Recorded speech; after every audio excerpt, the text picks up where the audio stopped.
I came in here this morning and everything in my room was fine. And I took a seat here and I did some things and then I got up and there were some seeds on the cushion that I sit on. It's a pillow in a pillowcase. With I and my team, we are ready to crush the demons into red paste. Well, howdy, nearly senior citizen here. Greetings, boys, girls, and all of our non-binary friends, and welcome to this, a brand new day.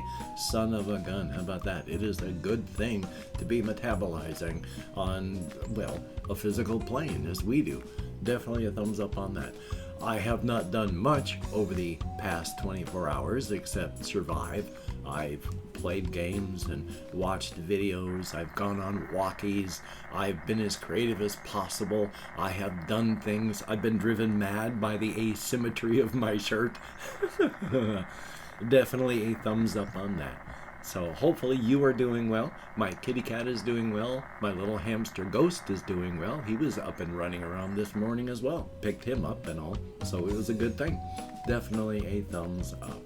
And of course, front loading of videos, thank you, YouTube. Hey, if you could toss me a like, that'd be very cool. If you could subscribe to the channel, that would be awesome. If you could leave me a comment, that would be very, very cool. And of course, I would like to thank each and every one of my Patreon patrons. These literally beautiful and literally awesome people are literally beautiful and literally awesome. They help to keep me and my kitty cat and my hamster alive, and I appreciate that to no end. So thank you, each and every one of these people. I cannot remember how long I should be keeping my hands in the air, so my wrists hurt. Hopefully I didn't take them down too early or keep them up too long.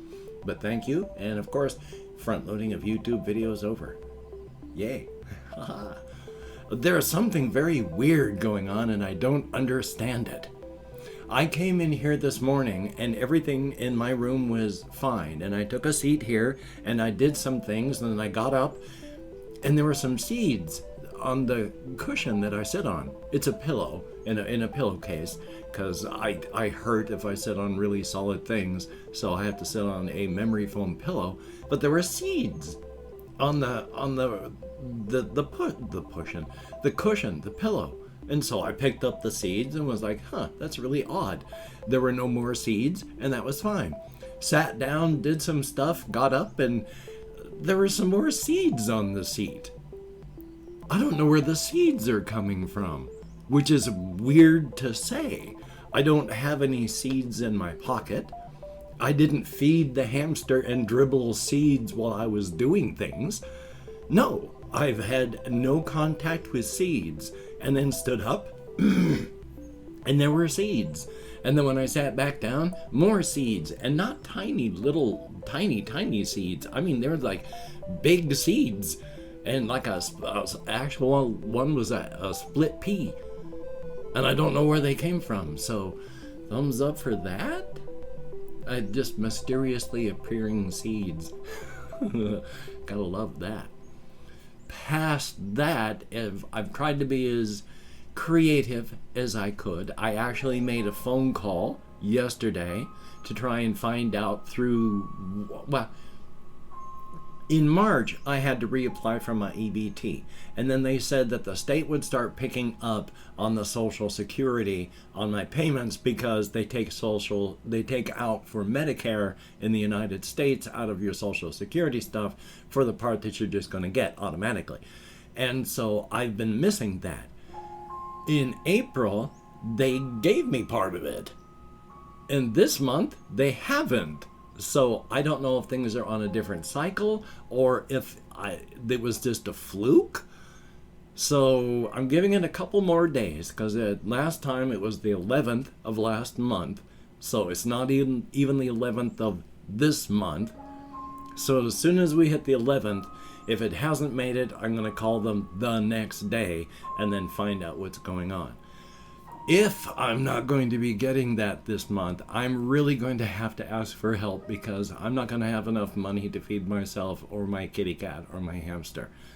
But, excuse me, we're going to have to wait and see what happens. So, thumbs up on that. Goodness gracious. All of a sudden, I've got like hiccup burps going on. Hokey smokes, my apologies. But past that, again, just surviving. I went on the long walkies up to Walmart again. I've started taking that long trip. I don't know if I really do like taking that long trip though. When I'm walking around in town, in smaller circles around blocks, I'm still doing around 5.5, sometimes 6 miles or more downtown, but I'm able to think more.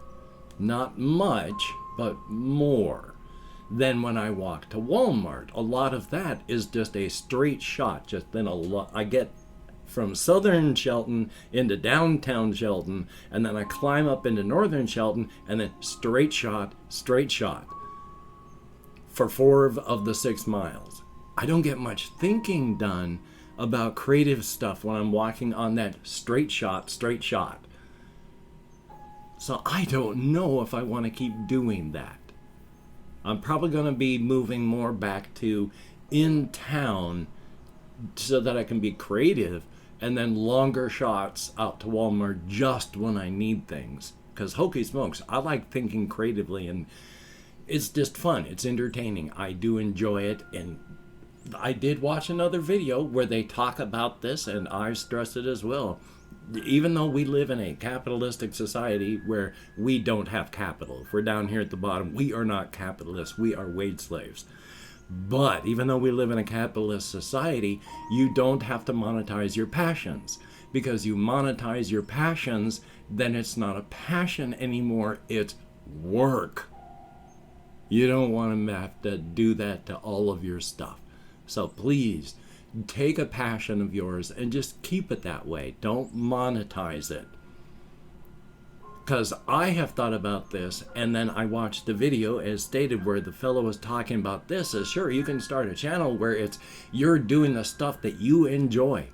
And then you have to start following the algorithms, or no one's going to watch, and then suddenly you're not playing because you're enjoying it, you're playing because it's a job.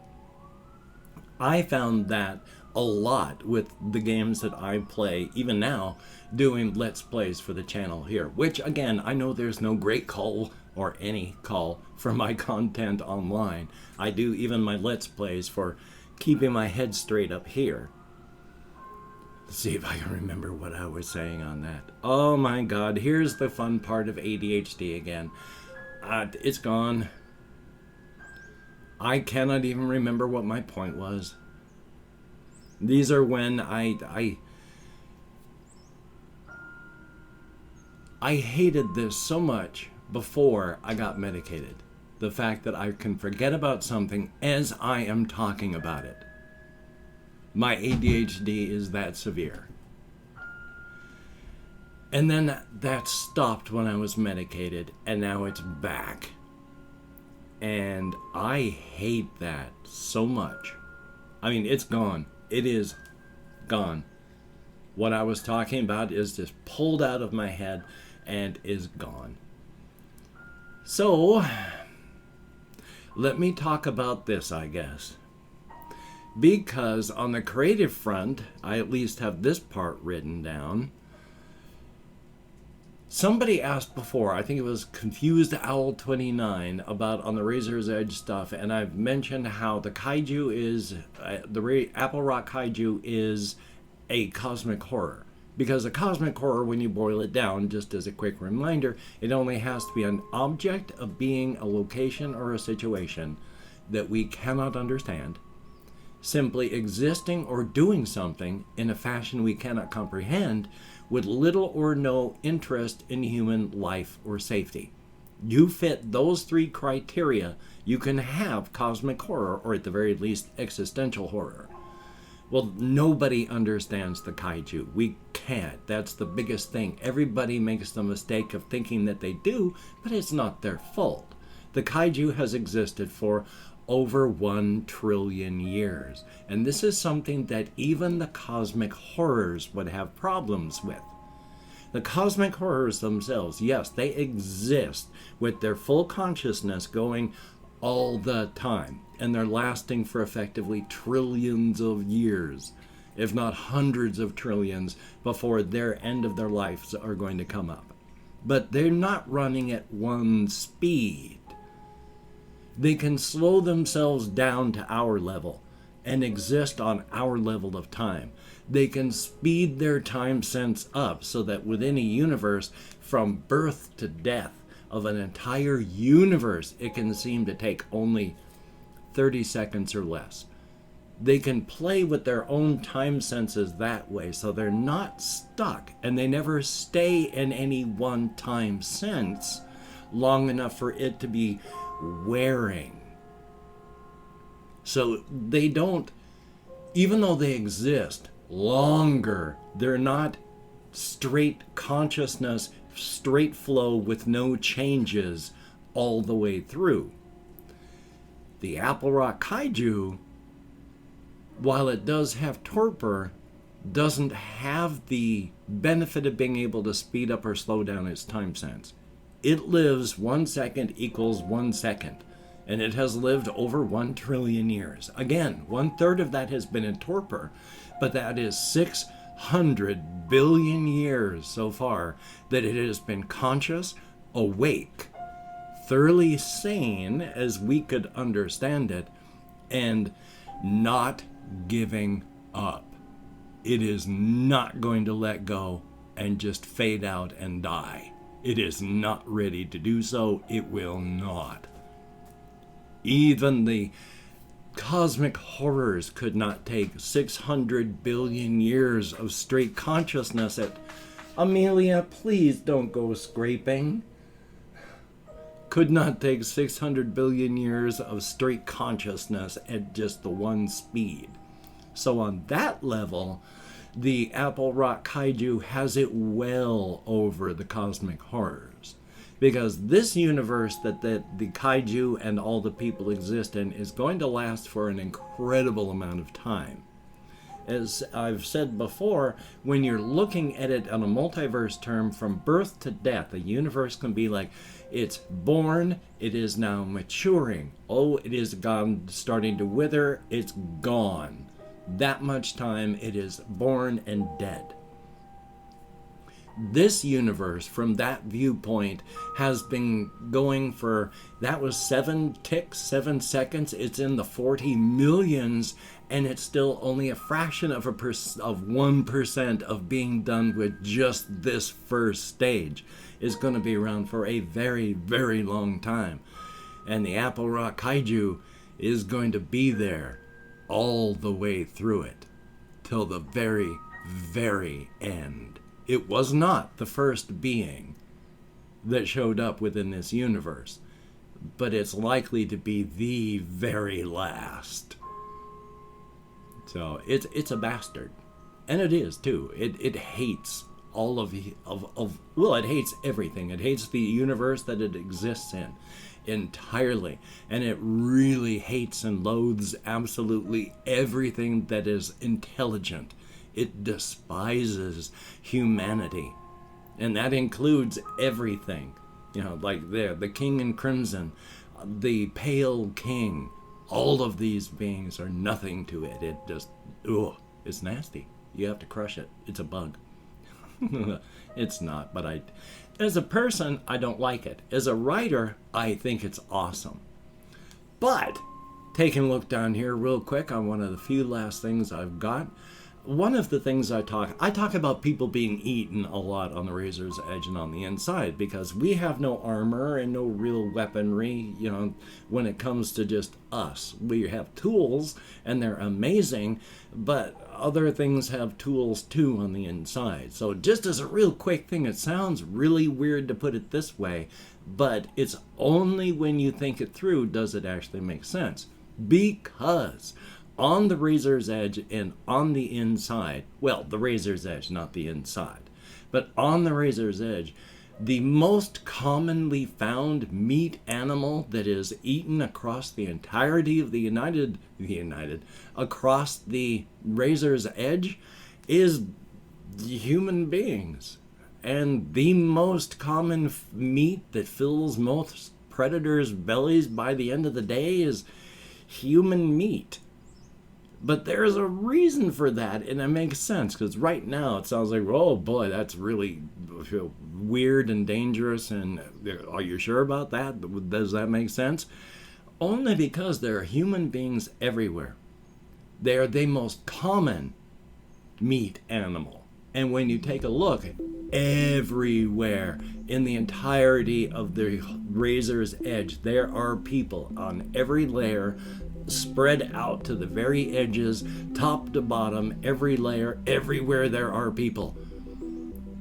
And yes, we do not have any great specific predators within this area, but any predator is going to, it would be foolish not to snap up stray free proteins on its way to go and eat its real meal. A common meat animal, only because we're everywhere. Every predator everywhere, because they're not everywhere. They're just, here's a predators here, here's predators here, here's predators here. They don't spread out throughout the entirety of the razor's edge. People are everywhere. So yeah, only because we're everywhere. Is there an actual proportion of people being eaten? Incredibly small. But only because we're such a large presence does it sound like, oh my gosh, that's horrible. The most common? Well, yeah, it's because there are so many of us. So, thumbs up for that. It's not as dangerous as I occasionally paint it up to be. Most people will not have any issues at all surviving on the razor's edge. But there's always somebody that you hear. There in Apple Rock, there's a community college where you can go, and there's a campus, and they have on-campus housing. And this isn't unusual for what happens, but every year somebody gets eaten in the campus housing, because people aren't the only things that can use the glamours on the razor's edge and on the inside, which is the only real way to travel. You think of where you can go. The universe tries to plot a course through various layers to where you want to go. And if you've been there and you can get there, there's a connection. You follow the glamours, you can get there. It's not just people that can do that. Anything that has quantum knotting through intelligence can do it. Even hamsters have a tiny bit of quantum knotting, but you have to be intelligent enough to be able to figure it out. There are predators out there that can do that. And so it's about once a year, somebody on campus will be wandering off to the bathroom, hearing noises in their roommate's bedroom, realizing those wet noises aren't happy fun sounds, investigating, and finding that something is finishing off eating what's left of their roommate. It happens. Everybody's got a story. But hey, that's cool. You have to be creative, and as stated, it's scary. It's dangerous, but it's scary and dangerous out here. I mean, good golly, Miss Molly, how many people in the United States alone die when the shooters go to schools? There's a bigger chance of that in our world than being eaten on the razor's edge. So thumbs up on that. Still though, I am so sorry that I forgot things, and thank you so much for watching all the way through to the end. It is awesome and greatly, greatly appreciated. I'm going to try and do some things, and I hope that you can get the things done that you want to get done. Also, I've opened up 24 hours worth of comments on my community tab. There were not many people who left me comments, but ConfusedL29, thumbs up and thank you very, very much. We have Psycho Jazz. I'm going to hopefully get the list of bunny channels in the video descriptions here. And Jesse Koskinen, thumbs up and thank you. Jay, greatly appreciated. Kapaki, good to see you in the comments. It's been a while. Ben B, thumbs up, and Ice Damon, greatly appreciated. That is it. 7 people who left me comments in the past 24 hours, greater than 0. Thumbs up for that. Thumbs up to each person. That's a lot of thumbs upping. So good golly, Miss Molly, hopefully you can get done the things that you would like to get done. And if you have to go out amongst people, please take the proper Covfefe bug precautions. People are still getting it everywhere all the time. People are still dying from it every single day. Just take the precautions necessary for your area. Be smart and don't just willy-nilly throw yourself onto the corpse pile. So, Until we meet again, you take care. Have a great day today. I will see you on the flip side, and quite frankly, I do think that that is a very good idea.